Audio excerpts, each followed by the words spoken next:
Welcome to Call Me Didi, everyone. I'm your host, Diva. And I'm your host, Sanchi, and let's get into today's episode. Before we start our episode, of course, we have to do our highlight of the week. So, Diva, do you want to go first? Yes.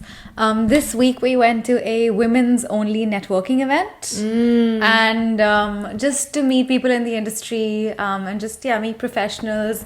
And that was really cool because it was, I think, maybe the second time I've gone to a women's only networking event, and I really, really liked it. I liked it because I realized that women have so much empathy in them, and that's truly a superpower. And if we really harness that, I think we can help other women because we really feel for them and we really feel for their journeys. And I really liked going then. I'll be going for more for sure. So I think if there's a woman listening to this and you feel a bit nervous about going into networking events, like I am not a fan of networking events, but women only networking events are really cool. So yeah. I love that. That's actually very true. I was there as well, and it was a great event. And when you see women uplifting other women, it's just a great feeling. It's so good. But my highlight was actually finishing my journal cover. Oh, yeah? Finally. I'm so glad and happy that is done. And I'm so happy that I found a really, really lovely woman who helped me do it. And she's from Mumbai, and she's a full-time architect, and she's a graphic designer / illustrator on the site. And she was so nice, and even though she worked like full time, she helped me through it like fully and got it done in a week. And it's so good. Like I'm so grateful that I found her. It's actually really cool cover as well. I love it. I'm gonna reveal it soon, so watch out for it. Beautiful. Should we get into today's topic? Yes, let's do it. Do you want to introduce it for everyone? Today's topic is actually how to solo travel for the first time ever. It's very exciting because she just solo traveled recently for the first time ever. And she has solo traveled multiple times. And funny thing is, both of us have felt that very, very nervous feeling that you get when you're traveling for the first time. And I want to ask you about your experience, and I want to ask you about just how did you navigate through that very nervous and scary feeling that you get before traveling alone? Yeah. So I think, the first thing I did was just book my flights. Like, just do it. Like, just be like, just don't think much, just do it. Once you've done it, then you're already there, right? Step one is you're already there, right? You shouldn't go back on it because you've booked the flights. From there is no option but to actually go on the trip, right? So when I did my first solo trip, which is my only solo trip I've ever done, I was so nervous because I am generally not as extroverted and I'm not easily I can't be friends very easily. So I was very nervous. But I just got on the flight and then I knew where I have to go once I get off the flight. So I got to my hostel and I remember going there really late at 10 p.m. at night I reached, and I felt very, very nervous that whole night, even sleeping in the hostel. And then the next morning I woke up and I was like, okay, now I have to do this. I remember having that thought. And then you just put one step in front of the other. Yeah. You get ready. Yeah. You figure out, okay, I can go here. This is the route. I'm just going to go do this. Or this tour I can take. I'm just going to go do this. And then you just try and not think about it. You just try and be in the moment. And then slowly you get comfortable. Like 1-2 days in, you feel like, okay, I'm getting the rhythm of this. And gets better. But you know what I'm so proud of you about? What? That her trip was meant to be with her friends. So she initially booked her trip with her friends, and it was still with her friends, but she already booked it. And then after a while she was like, I'm already there and I want to do a solo trip. So she extended it just for herself. Yeah. So she paid extra money to extend the tickets just so she could do a solo trip. And I was just super happy to see that. I was Yeah. like, that's so cool. Yeah, mostly inspired by her because she's done so many solo trips. But you know, I went to Thailand for my solo trip, and my friends, we obviously covered all the islands and stuff which you do with your friends. But I really wanted to experience more culture and like actually experience Thailand. So I wanted to go up north, right? And I was like, and none of my friends wanted to do it. So I was like, it's okay, I'm going to just do it because what the hell? Yeah, why not? I'm Why already not? there. Yeah, but do you still feel nervous when you solo travel? Very interesting. I actually don't anymore. Like, it's, I mean, a little bit tingly feeling in my head. How many in my trips stomach. have you done? Five? No, more. 5 Solo trips. 5 solo trips. Damn, son. But not 5 countries, 5 solo trips. But my first time was long back now. I think it was 2020. And I remember, it's so funny. I remember COVID.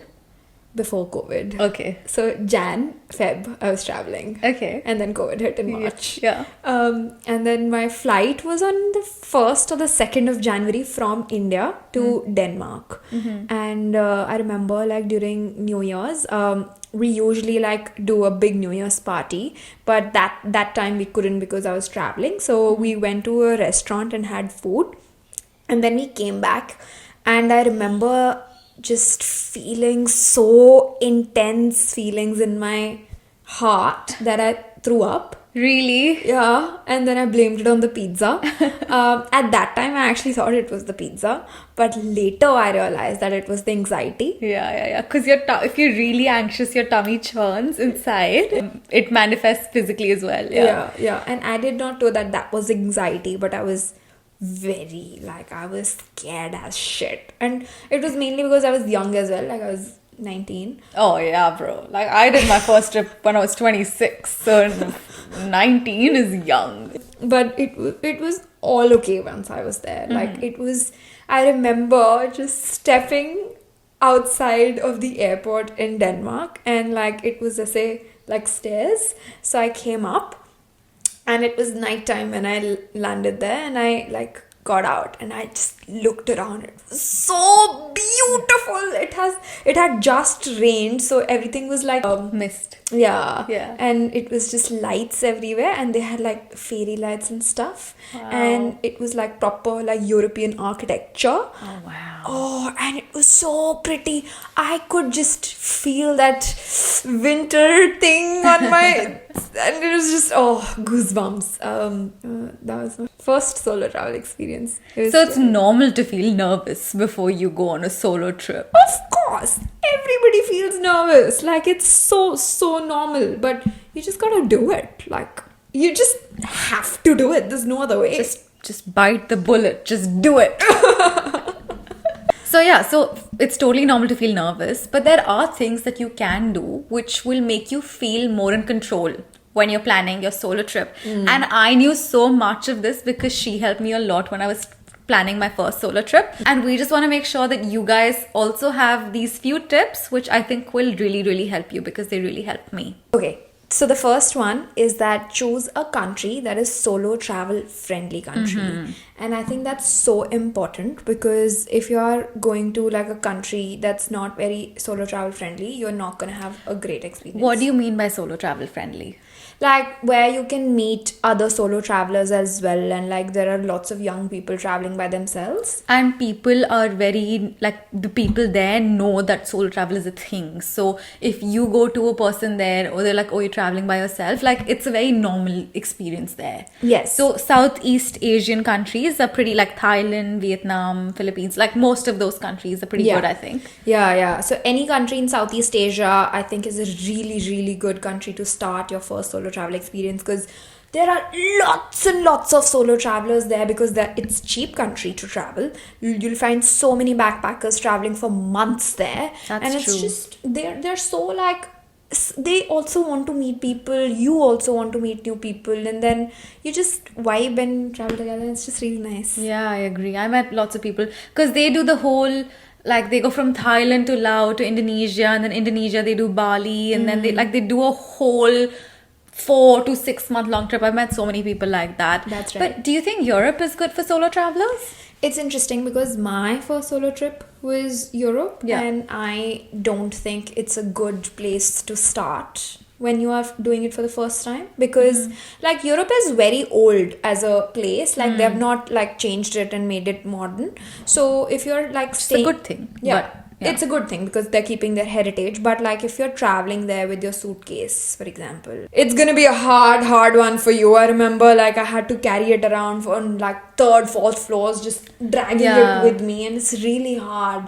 So either you backpack there, which is very hard to do for your first time thing because you have to navigate through like packing Yeah, lesson true. stuff. Like I would suggest just going to a place like Southeast Asia where it's easy to just take stuff and carry around, and just, you know, people will help you. Yeah, I saw so many people even in Thailand with backpacks, and I had a huge ass suitcase because I went on the first half of the trip was with my friends, right? And I got all these outfits and jewelry and makeup, and I really wanted to feel myself. And everybody there was in the same 2 pairs of t-shirts and shorts and their backpack, and like I'm climbing hostels like 3 flights of stairs with my suitcase. It was No, but Southeast Asia, you can get help. That's my point. That's true. You can get help. I suck at asking for help. Bro, That's a separate no, problem. No. I go to Southeast Asia and I will ask the reception people to help me. I will like, yeah, I have my suitcase with me. Can you help me out? And they'll actually like carry it for They you, do. or they have like lifts. But in Europe, like no, nobody will help you because it's an expensive country. They are expensive countries, and then they like labor is expensive. Whatever. Point is that choose a country that's travel friendly, Yeah. solo travel friendly. And I think the second point there could be if you're really, really nervous to go fully solo, maybe you could do like a group trip. Like, you know, Kentucky, which is a very party trip. But if you're up for it, then why not? Or even there are influencers now who do their own group trips. So that's a really good way to go about it, because then you're alone in the sense that you're around people you don't know. So it's a whole different experience. But you're also with a group of people and you're sort of taken care for. So that's a good way to do your first trip as well. Yeah, I would love to do one like that as well. Like it's on my list. Same. Actually, there's some really cool influencers that I follow, like female influencers who do female only trips, and I'm like that. Or maybe even not just female only, but yeah, very, very cool. I want to do one trip with that guy who does really, I love his content. I think I've showed you multiple I know who times. you're talking The about. vlogs one, the Somil vlogs, I think. Sawmill vlogs. His Oh. content is great. I love his content, and he does trips sometimes, and I would love to like go on a trip with him. Like he's Yeah. a fun ass guy. Anyway, and the next way I would suggest is to stay in hostels. This is so important when you're traveling alone for the first time, because like hostel is a place where you can meet so many new people, and mostly people are traveling by themselves there. But an important point to note there is that like you don't have to stay in dorms if you don't want to. Like you can get private rooms in a hostel as well. Like some hostels offer it, some hostels don't. But like you can meet people in the common areas as well, because hostels usually have like lots of communal dinners or like group trips that you can go. That's true. Yeah, and like you can book essay 1-day trips with them, and they have lots of essay movie nights and stuff that they do. And I have met some of the most amazing people in my hostels. Yeah, that's a good idea. Something I will say is that if you're a female solo traveler, then try and stay in the female dorms if you do want to stay in the dorm, because I stayed in one of those mixed dorms, and it smelled like sweat and it was gross, and people had their towels hanging over. Yuck. So and then I stayed in like a female only dorm, and it was so nice, and I was like, I don't know why I did that to myself. So like that'll be my suggestion. That happens, yeah. That, and sometimes when you're staying in a mixed dorm also, you can encounter people who snore at night and then you can't sleep. Are you saying men snore and women don't? Like men snoring can be a little too intense. Yeah. I'm a deep sleeper, so I don't give a shit. But if you're not, I am not. Yeah. I was actually very scared about this, like that I wouldn't get good sleep. I somehow managed to get good sleep, but but nobody was snoring in any of my dorms.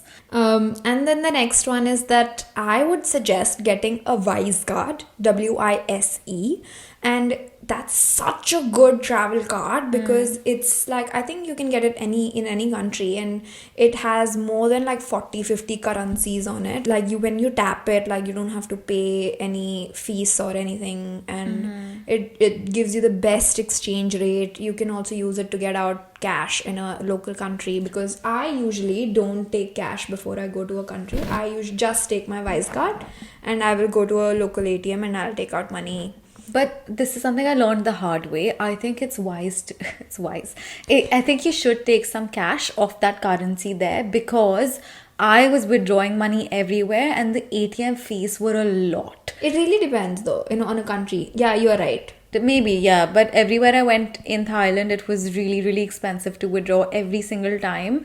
So I would suggest not taking the currency off that place. Like if you take Australian dollars in cash, if you're from Australia or America, whatever, take that, like depends on where you're coming from as well, right? But like if you're going from Australia, then take Australian dollars in cash and then go exchange it there instead of withdrawing there, because you'll get a better exchange rate. And then you get to pick and choose which exchange booth you want to go to, because if you go to the ATM, then it's pretty commercial and they know that you need this money, so they're going to charge you the higher rate. That was my experience in Thailand, at least. Yeah, again, it really depends on the country you're going to, but don't exchange money on the airport, please. Yeah, that's a bad idea. It's a very, very, very bad rate you'll get, so don't. And don't get a SIM on the airport as well. She got the SIM at the airport, but I think she's more comfortable getting that way. Yeah, you didn't want to get it because the SIMs on the airport are really expensive. But I knew that it's going to be more expensive, but I felt like I just felt so much more secure leaving the airport with a SIM. I was willing to pay the price because I did not want to be in a country where I did not have an operational phone. No, that's totally okay. Like whatever makes you feel comfortable, do that. Yeah. I mean, if you're traveling for the first time, I think it should be okay. Oh, and the next thing is that there are like a few apps that you can get on to meet new people who are also traveling alone. So one of them is like Going Solo app. And there are other few apps as well that you can download, and you can just meet people while traveling alone. I think you just put in your country and then you meet people and you swipe on them like you swipe on dating apps. That's cool. Also, Hostel World, if you book through them, then each hostel has its own chat. Yeah. So you can actually chat on the group chats where you're going. And then Hostel World also has a group chat of the city. So over there, people make plans. Hey, I'm going here. Does anybody want to come? So that's a good way to meet people as well. That's right. You know what? On Hostel Worlds, because like you are in the group chat where everybody is staying in the same hostel as well, a lot of the times you can ask people to share like Ubers and stuff, and you'll be like, I'll be landing in this city at this time, somebody wants to share an Uber or something like that. And a lot of times you do end up meeting people like that as well, so it's really nice. Aside from these points, I think I just want to say, like, before you go to any country, just make sure you do your research on YouTube, TikTok, or whatever platform you want to use, and like look at the things that you can do and look at the experiences that you can do. But on that, I would say, depending on the type of traveler you are, but if you're not a very anxious traveler, then I would say jot these all down or make mental notes or save them on Google Apps, but maybe don't plan your trip to a T, because very often you'll meet people who want to do different things and you'll be excited to do that, but you already have something booked. So you don't want to be in a position where you do want to do something, but you spent your money on something else already. But if you just have a mental map, that's what I did. Like, I'm like, I can do these different things, and then you just let it flow. And yeah, that's so right. Like, I remember, like, in Vietnam, I did a random last minute trip to Ha Giang Loop, which was like a 3-4 day trip, because every single person who I met was like, you have to do it, like it's the best thing you'll do in Vietnam. And it was the best thing that I did in Vietnam, because like it was so crazy experience, and you won't be able to do it if you book and plan everything prior. So just keep that wiggle room a little bit if you can. And the final point that we have to say is that please be a responsible, safe solo traveler. Don't drink so much alcohol and fall on the streets, because nobody's gonna come and help you. You'll get robbed. I'm not kidding, you will get robbed. So just be careful. And don't trust people so easily. Like, you'll meet a lot of cool people, but just be mindful. Just look after yourself. Yes. Please listen to your intuition. Please only do things like you're comfortable with. Don't feel peer pressured. Yes, that's like super important. Don't just do random shit when you're alone, because it can be scary. And with that, I think we'll wrap up this episode. We do have another episode on why everyone should solo travel for the first time. We'll link it for you here or in the description notes. So go check that out as well. I think that'll give you some more insights on our experiences as well. And if you enjoyed this episode and are thinking of solo traveling, please leave a comment and share this with someone that you think it'll help as well. Yes, thank you so much. We'll see you next time. Bye.